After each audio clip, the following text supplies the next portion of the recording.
महर्षि, शादी में अभी 1 वर्ष का समय होने पर भी उसका चिंतन अधिक होता है, परंतु यही चिंतन श्री जी की व्याकुलता में कैसे बदला जाए? महाराज जी मेरा मार्गदर्शन करें। जैसे लक्ष्य बन गया ना कि दुल्हन मिलेगी, लक्ष्य बना ना, दुल्हन में सुख नहीं है, दुल्हन मिलेगी और हमारी कामनाओं की पूर्ति होगी। हमारी कामनाएं वासना, उसकी पूर्ति। हम अपने सुख के लिए उसका चिंतन करते हैं, उसके सुख के लिए चिंतन नहीं होता। जो हमारी इंद्रियों की लालसा है, इंद्रिय जन भोगों की लालसा ने 1 वर्ष पहले से ही चिंतन घसीट लिया। 1 वर्ष क्या, पूरा जीवन सबका चला जाता है। आपका तो तय हो गया, जिनका नहीं तय हो गया वो लालसा में जीते हैं।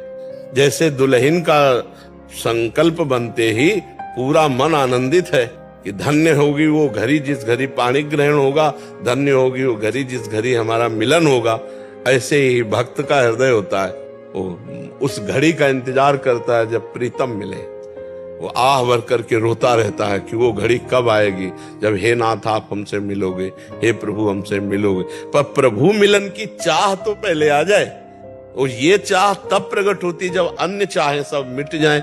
इसलिए हम ये चाहेंगे कि आप बढ़िया ब्याह करो, गृहस्थ धर्म में जाओ, नाम जप करो, और अंदर से चाह प्रभु की जागृत हो जाए तो फिर बात बन जाए।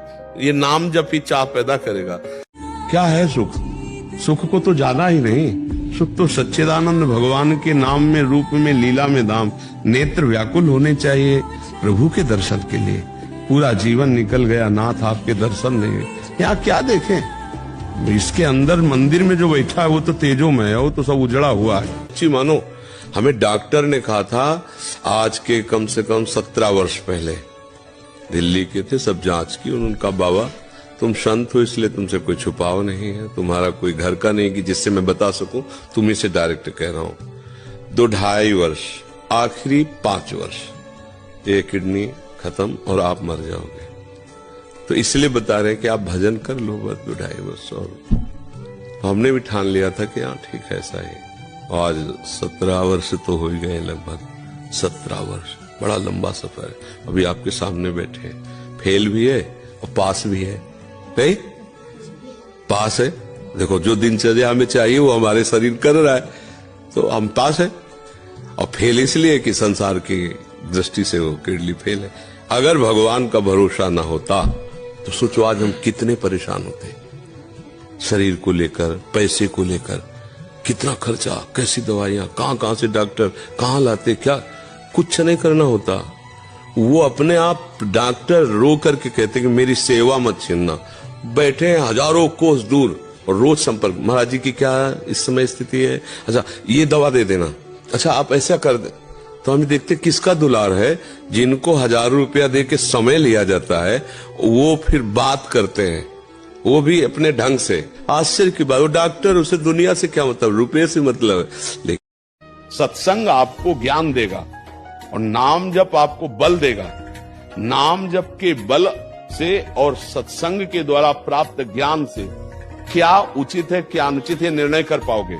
उचित करना है, और जब लक्ष्य बना लिया जाता है तो सुख दुख को नहीं देखा। सुख दुख देखने वाला लक्ष्य नहीं प्राप्त कर सकता। जब लक्ष्य दिखाई देता है तो सुख दुख को भोगते हुए आगे बढ़ा जाता है। एक दिन परिवार के लोग समझेंगे क्योंकि आप सत्य मार्ग में चल रहे हैं, एक दिन वो आपको नमस्कार करेंगे।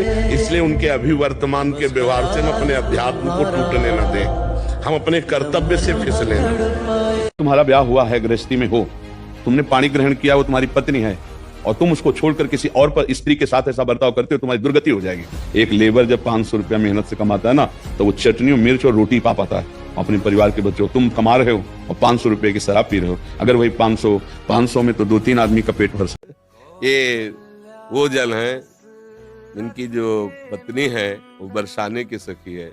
जब हमें कहीं रोटी नहीं मिलती तो आखिरी घर में इनके जाते थे मांगने और कहते कि राधे बाबा मिली, तुम चुप हो, नहीं मिली बाबा ना, हाँ माता जी नहीं, अरे बैठो बाबा बैठो, नहीं मतलब एक जगह पाना, अरे बाबा हमारी श्री जी का तू है, काहे को सब प्रपंच सोचता है, एक जगह पर बैठ।